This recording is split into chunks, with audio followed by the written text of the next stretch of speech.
Salam teman-teman, saya Adi. Kali ini kita akan membahas Islam dan pluralitas.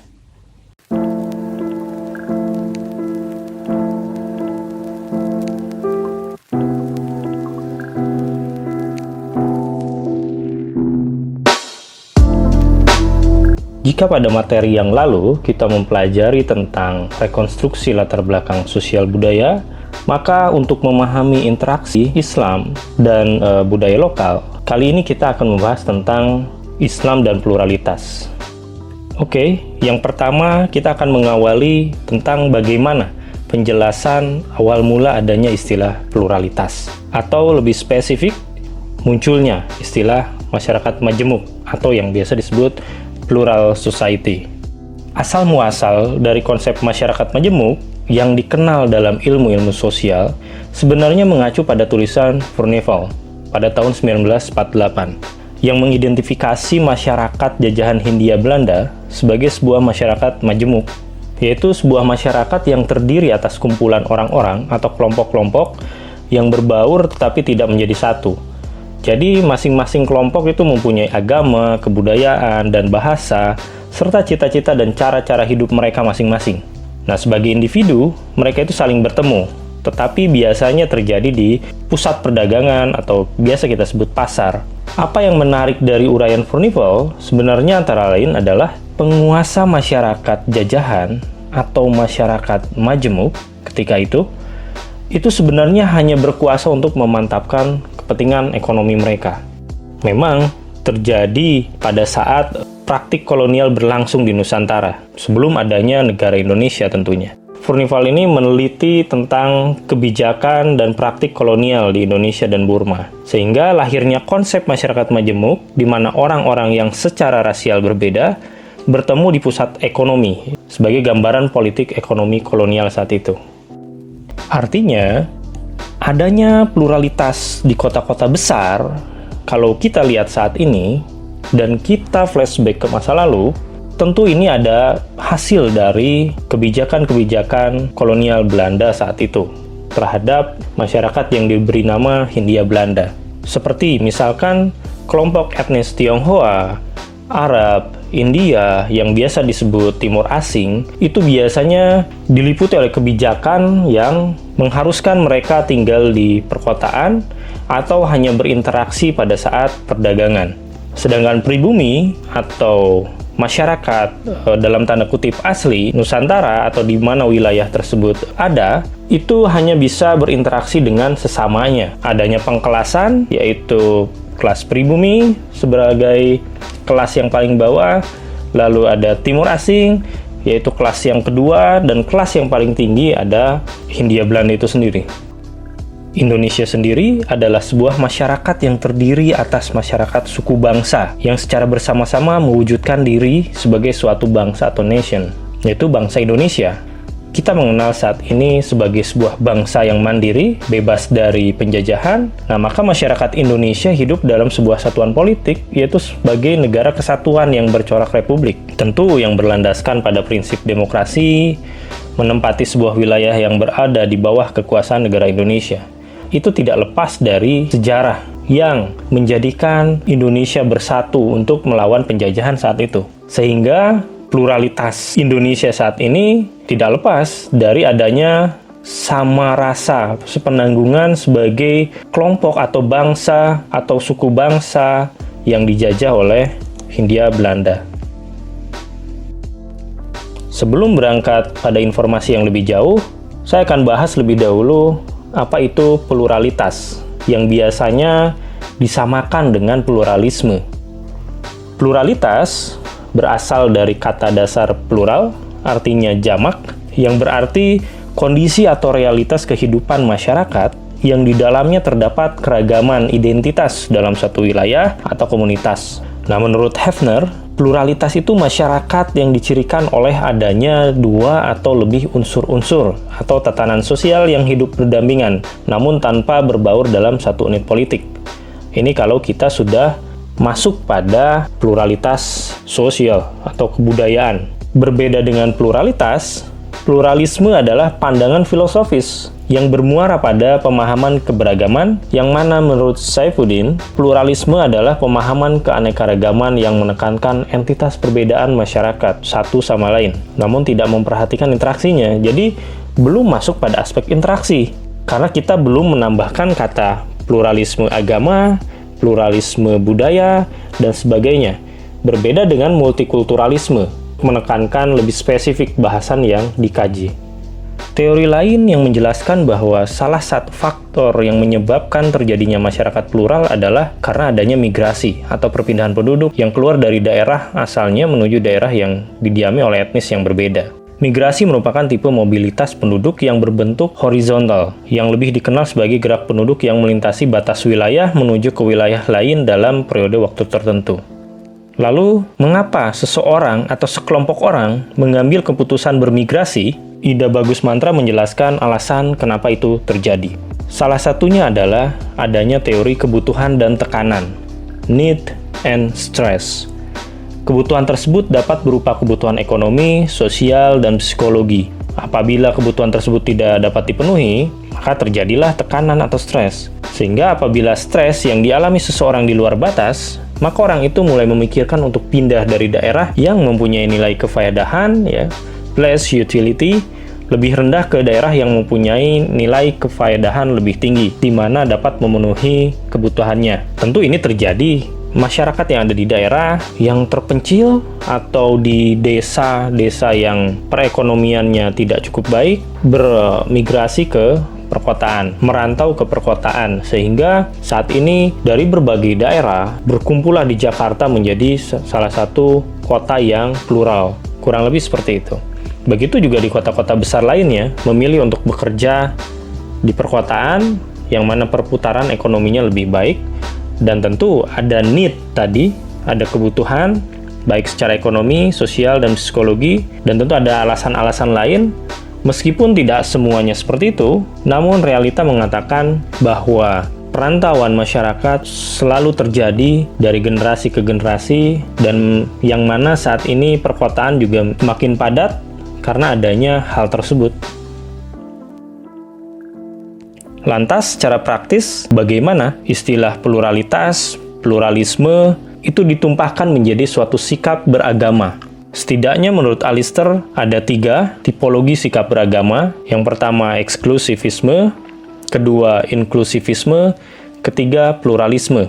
Komarudin Hidayat sebenarnya menambahkan ada 2 lagi tipologi yang bisa dikaji, yaitu eklektivisme dan universalisme.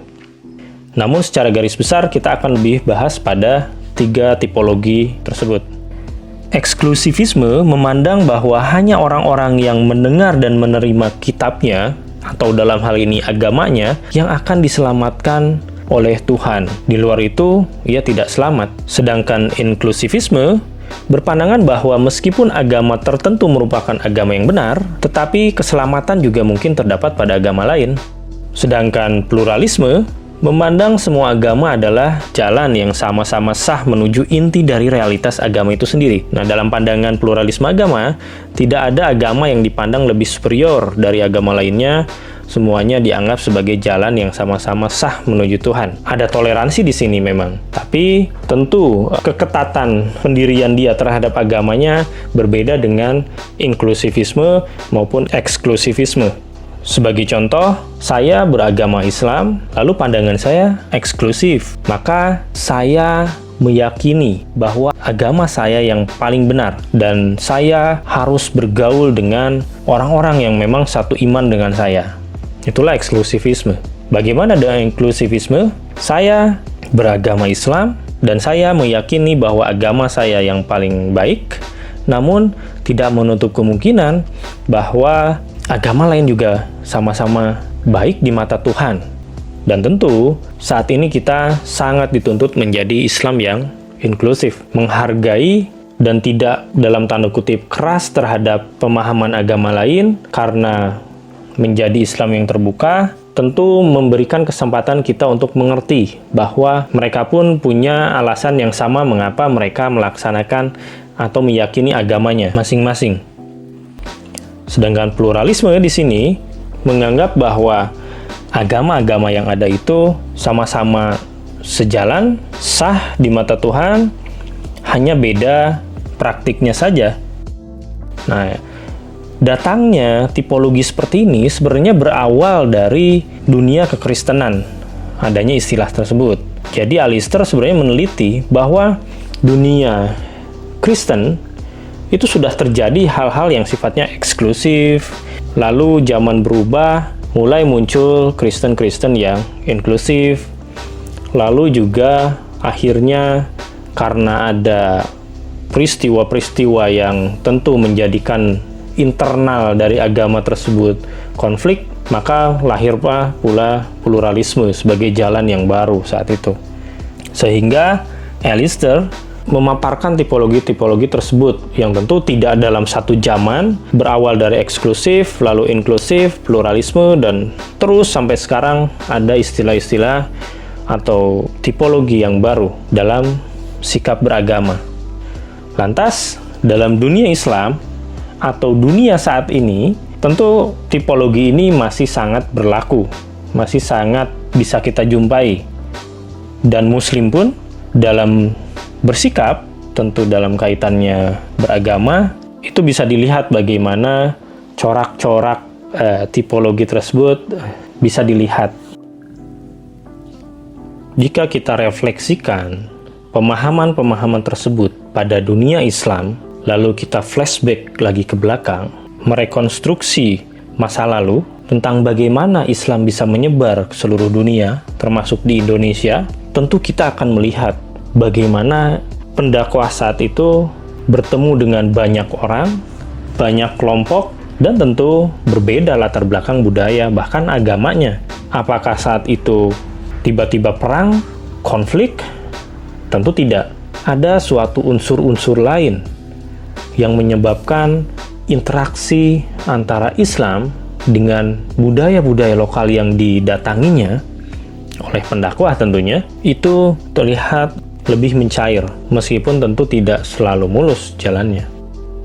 Khalil Abdul Karim, seorang pemikir asal Mesir, menyatakan bahwa banyak hal yang terkait dengan tradisi kultural lokal Arab pra-Islam yang diadopsi dan diakomodir untuk kemudian dijadikan sebagai bagian dari doktrin keagamaan Islam.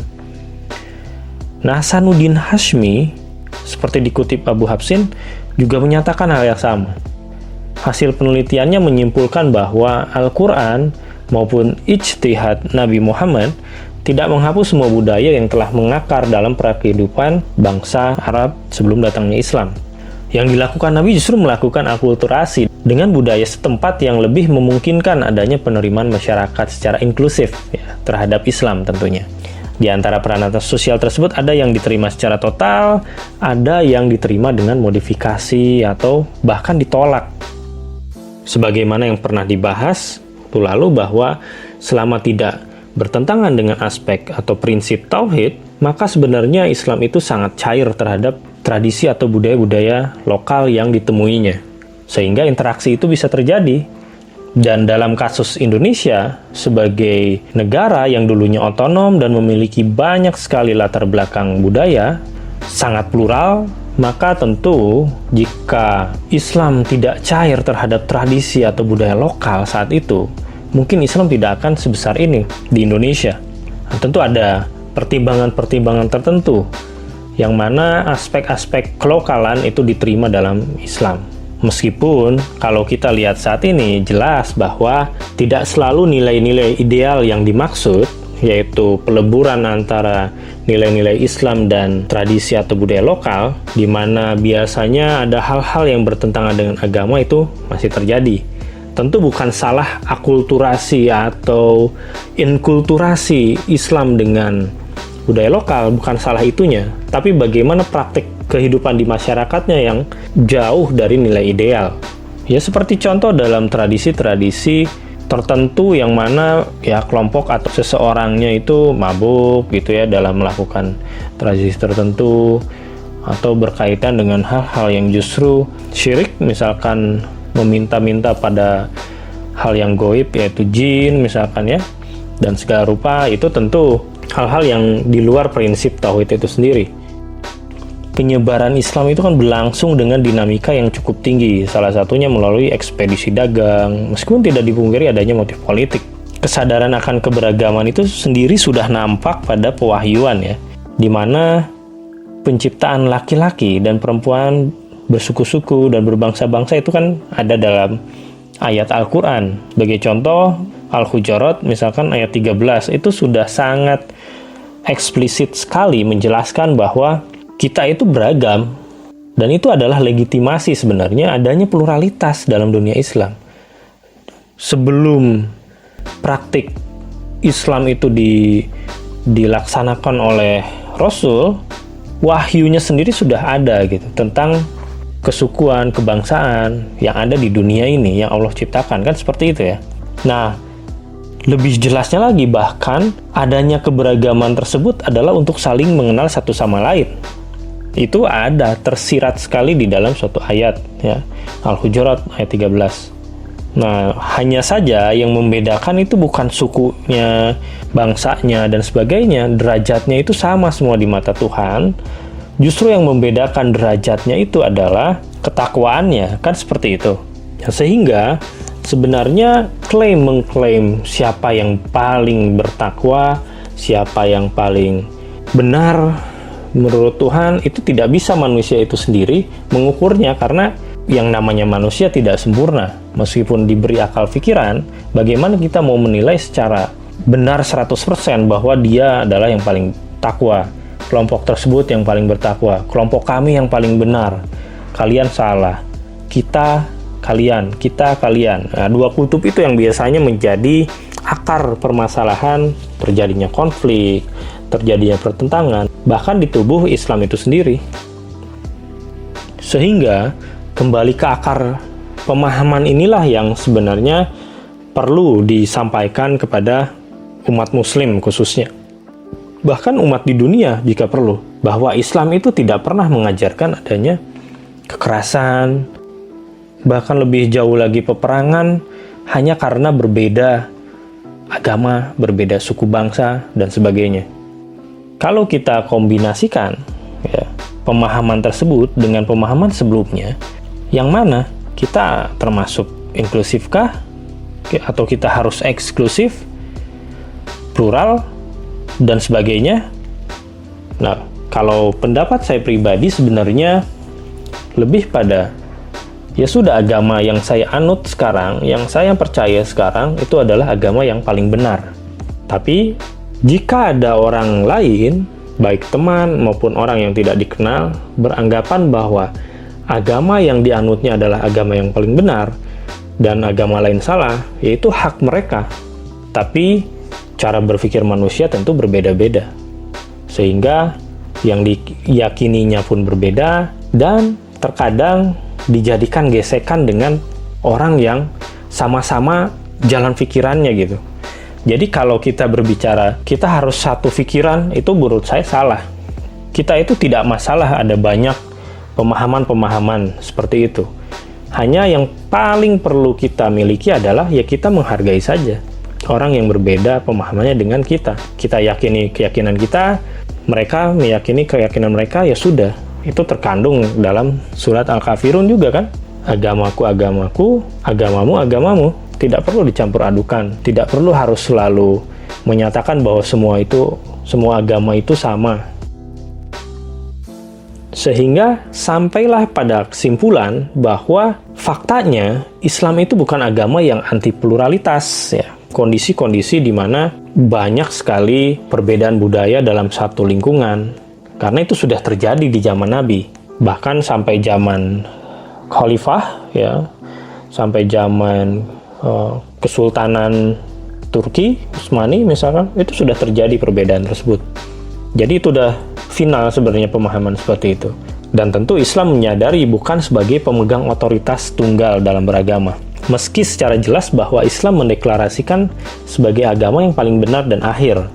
Maka sebagai wujud masyarakat yang pluralis, Islam juga mengenal keberagaman dan membangun hidup toleransi di tengah masyarakat. Piagam Madinah, Perjanjian Umar misalkan, bisa searching itu. Banyak sekali sebenarnya perjanjian-perjanjian yang kita sekarang ini sebenarnya sangat terlambat gitu berbicara toleransi. Itu sudah ada dari zaman dulu. Ya, kalau saya boleh sedikit berpendapat, kepentingan-kepentingan lah yang biasanya merusak pemahaman akan keberagaman. Itu sih yang namanya aspek-aspek agama, budaya, dan sebagainya. Itu jika sudah ada suatu kepentingan yang merugikan orang banyak dan menguntungkan satu pihak, itu hancur. Nah, supaya interaksi belajar kita lebih menarik, tentu saya menawarkan diskusi-diskusi lebih lanjut ya, yang mana saya sih membagi menjadi 3 ya poin diskusi, kurang lebih seperti itu. Yang pertama yaitu interaksi ya. Jadi dalam kehidupan sehari-hari, kalian apakah interaksi dengan orang lain yang latar belakang agama atau budayanya berbeda itu terjadi secara spontan? Lalu strategi, bagaimana umat muslim merespon terjadinya kekerasan atau radikalisme atas nama Islam ya?